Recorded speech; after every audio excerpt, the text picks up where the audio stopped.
Hi అండి, అందరూ బాగున్నారా? Welcome back to my channel homely Hema daily diaries. ఈరోజు మన రెసిపీ సాంబార్, హోటల్ స్టైల్లో చేసే సాంబార్. నేను ఆల్రెడీ హోటల్ స్టైల్ సాంబార్ పౌడర్ని వీడియో చేసి పెట్టాను. ఇప్పుడు ఆ పౌడర్ తోటే హోటల్ స్టైల్ సాంబార్ ఎలా చేసుకోవాలో చూపించేస్తున్నాను, చూసేయండి.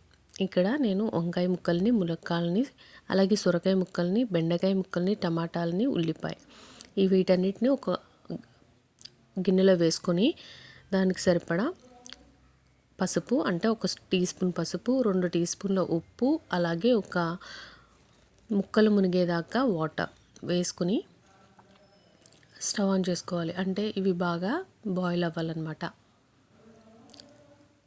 తర్వాత ఒక చిన్న నిమ్మకాయ సైజ్ అంతా చింతపండుని నానబెట్టుకున్నాను. పులుపు కొంచెం ఎక్కువ కావాలనుకునే వాళ్ళు ఇంకొంచెం తీసుకోవచ్చు. ఈ ముక్కలు ఇలా బాగా మెత్తగా ఉడికిన తర్వాత ఇప్పుడు మనం చింతపండు పులుసు అనేది వేసుకోవాలి. అలాగే ఉడకబెట్టుకున్న పప్పు కూడా వేసుకొని బాగా కలిపేసుకొని మరగనివ్వాలి. నేను ఇది సాంబార్ పౌడర్ వీడియో చేసి పెట్టాను, చూడండి. చాలా టేస్టీగా ఉంది.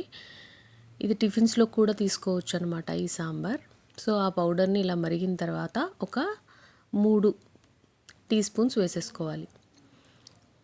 మంచి స్మెల్ వస్తుంది ఇది వేసిన తర్వాత, ఇంకా బాగా అరోమా అనేది వస్తుందన్నమాట. తర్వాత బ్యాలెన్స్డ్ కోసం కొంచెం బెల్లం అనేది వేసుకున్నాను. మళ్ళీ ఉప్పు ఒకసారి చూసుకొని ఉప్పు వేసుకోండి. ఇక్కడ నేను రాక్ సాల్ట్ వేసుకుంటున్నాను అనమాట. అంతే. ఈలోపు పోపు పెట్టేసుకుందాం. ఇందులో మనం ఆనియన్స్ని చిన్న చిన్న ముక్కలుగా కట్ చేసి కూడా వేసుకోవచ్చు. వెల్లుల్లి, పచ్చిశనగపప్పు, మినపప్పు, ఆవాలు, ఎండుమిర్చి, కరివేపాకు, ఇంగువ వేసుకుని బాగా ఫ్రై అయిన తర్వాత తాలింపు వేసేసుకోవాలి. సో లాస్ట్లో మనం కొత్తిమీర వేసేసుకొని దించేసుకోవటమే.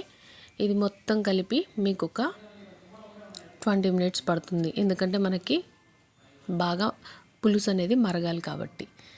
అది బాగా మరిగిన తర్వాత మనం పప్పు వేసుకున్న తర్వాత ఇంకొంచెం మరగబెడితే దాని టేస్ట్ దానికే వస్తుంది అనమాట. చాలా బాగుంటుంది. కంపల్సరీగా ఇలా ట్రై చేయండి. ఆ పౌడర్తో చేసినట్లయితే మీకు ఇంకా సాంబార్ పక్కాగా హోటల్స్లో తినేటట్టే ఉంటుందన్నమాట. అండ్ ఎవరైనా కొత్తగా నా ఛానల్ని చూస్తున్నట్లయితే ప్లీజ్ సబ్స్క్రైబ్ చేసుకోండి. అండ్ వీడియో నచ్చితే లైక్ చేయండి. Thank you for watching.